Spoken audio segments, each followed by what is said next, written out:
Hi everyone, how are you doing? I hope you are doing all well.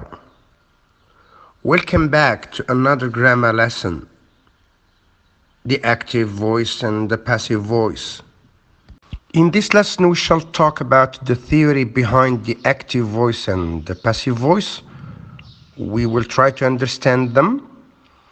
Then we will move on and talk about the rules that govern this, that is how to change a sentence from the active into the passive voice. Then we will finish by some practice. Theory. How to change an active sentence into a passive one. There are three things you need to do in order to change an active sentence into a passive one. Number one, move the object of the active verb to the front of the sentence so that it becomes the passive subject. Number two, change the verb from active to passive. You do this by adding a form of the auxiliary verb to be and the past participle, what we call V3, of the main verb. 3. Move the subject of the active verb to the end of the sentence and put by just before it. When to use an active verb? We use it when we want to say that the subject of a sentence does the action, does something. Look at this example. She opened the door. She is a subject, opened the door. She did the action. What is a passive verb? Or when do we use one? We use it when we want to say that something happens to the object of the sentence. For example, President Kennedy was killed in 1963 and the bridge was built in 1999. So we often use a passive verb when talking about the history of something. What happened to President Kennedy? He was killed. And when was the bridge built? It was built in 1999. We often use the passive form when we are writing about science, about facts, about those scientific publications, objective writings in general. And if we want to say how things are made, as in here, paper is made from wood and pencil is made out of lead. Now mind or remember that the passive form is used also in headlines in the newspaper because we would like to be more objective when we use this form. Transitive and intransitive verbs. A transitive verb is a verb that takes definitely an object, like I eat an apple. If you just say eat, well, the sentence is not complete. You need an object. I eat an apple. And this one can be turned into the passive. However, intransitive verbs are normally not turned into the passive form. As in here, I slept well. There is no passive form because there is no object. Rules. Now, the general rule of the passive is a form of to be plus past participle. So, when we speak, we often say things in two ways, either an active voice or a passive voice. Now, look at this. Tom cleans the house every day. Tom is a subject, cleans is the verb, and the house is the object. So, the subject does the action. Who cleans the house? Tom. To turn it into the passive, we say, the house is cleaned by Tom every day. Now look, the house which was object in the first sentence has become subject in the second one. And then is a form of to be, cleaned, past participle. Why is? Because in the previous sentence we have simple present. So we use the simple present of to be. The same tense, plus the past participle cleaned, and then by Tom every day. So the object receives the action. Tom cleans what? The house. The house is cleaned by Tom. Another tense, the present continuous. Look at the example. The rabbit is eating a carrot. The rabbit is eating a carrot. So the subject does the action. Who is eating the carrot? The rabbit. In the passive, a carrot is being eaten by the rabbit. Why is being present continuous? Because in the previous sentence in the active form we have is eaten, present continuous. So we put to be in the present continuous plus the past participle of the verb. Eat, eaten. So which receives the action? The object. And then what is being eaten? A carrot. So that's the object. A carrot is being eaten. You can say by the rabbit. Another tense, the present perfect. Of course, we all know that the present perfect is formed by have or has in the present, of course that's to have in the present, plus past participle, of course has when we have he, she and it. This example, someone has stolen the public money. So it's someone who has stolen the public money. So who, we don't know, someone. We turn into the passive by saying the money has been stolen. So we use the passive when we don't know the subject or what did the action. The subject isn't important. Therefore, by someone is not important.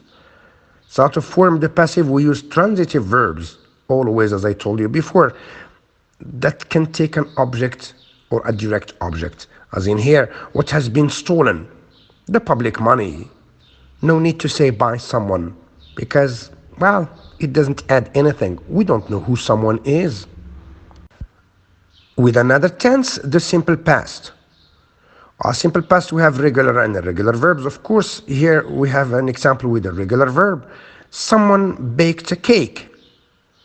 So the subject does the action as I told you before. So who baked a cake? Someone. Not important, as in the previous example. So we turn it and say a cake was baked. No need to say by someone, because it's optional, it's not necessary. What was baked? A cake. So it's a cake that receives the action here. Past continuous. A boy was riding a bicycle. Who was riding a bicycle? A boy. So here we can say by a boy in the passive form because we know it's a boy, not a girl. So a bicycle was being ridden by a boy. Why was being? Because in the active sentence we have was riding, past continuous. So we put to be in the past continuous plus the past participle of the verb was being ridden by a boy. So what was being ridden? A bicycle, the one which receives the action, which was the object in the active sentence. The passive form when we have past perfect. Look at this example. Someone had broken a window when the alarm rang. So in the active verb, the subject does the action as I told you before. The focus is on the subject that does the action. Here it's someone, but it's not important. Now had broken is past perfect and a window is the object. Passive form, a window had been broken. Why once again had been? Because in the active we had broken. So we put to be in the same tense as the active verb, had broken, had been, plus past participle of the verb, break, broke, broken. So broken is the past participle. Now remember that here the object receives the action. And remember once again that break is a transitive verb. It needs an object. That's why we can turn it into the passive. What had been broken? A window. A window had been broken. Simple future in the passive voice. Now we all know that the simple future is formed by will plus the verb in its base form, in the negative want plus the verb. As in this example, FIFA or the FIFA will award the golden ball to Messi. The subject does the action, which means the FIFA here. So who will award the golden ball to Messi? The FIFA. And now mind once again that a word is a transitive verb. It needs an object, which is the golden ball. So we turn it into the passive by saying the golden ball will be awarded to Messi. Why will be? Because we have will a word. So we put to be in the same form, will be, then the past participle awarded to Messi, of course by the FIFA if you wish. So we use the passive voice when we talk about something that is generally known or believed. To form the passive, we use transitive verbs as I have always said, and here a word is a transitive verb. So our verbs that take a direct object. What will be awarded to Messi? The golden ball. So the golden ball will be awarded to Messi. Remember that will, like all other models, can, could, should, ought to, have to, needn't, etc., are formed in the very simplest of ways in the passive voice. We have a modal plus verb, then we transform them into the same model, we repeat the same model plus be plus the past participle. He can speak English. He can speak English. English can be spoken. Here is another model, have to, well, assuming model. So we put it grammatically in this way, has or have to. Has to or have to. Has, of course, when we have he, she, and it, as you all know. So you have to wash silk clothes in cold water, otherwise they will shrink. Now shrink means simply become reduced in size, or they become smaller when they're not good quality. In the passive we say silk clothes have to be washed in cold water, otherwise they will shrink. Of course we finish the rest of the sentence. We make our transformation. Here have to wash, it becomes have to be, so it's to be in the same form, plus the past participle of that wash, the active verb, and then it's washed because it's a regular verb. So what has to be washed in cold water? Silk clothes. Silk clothes receive the action, and we say silk clothes have to be washed.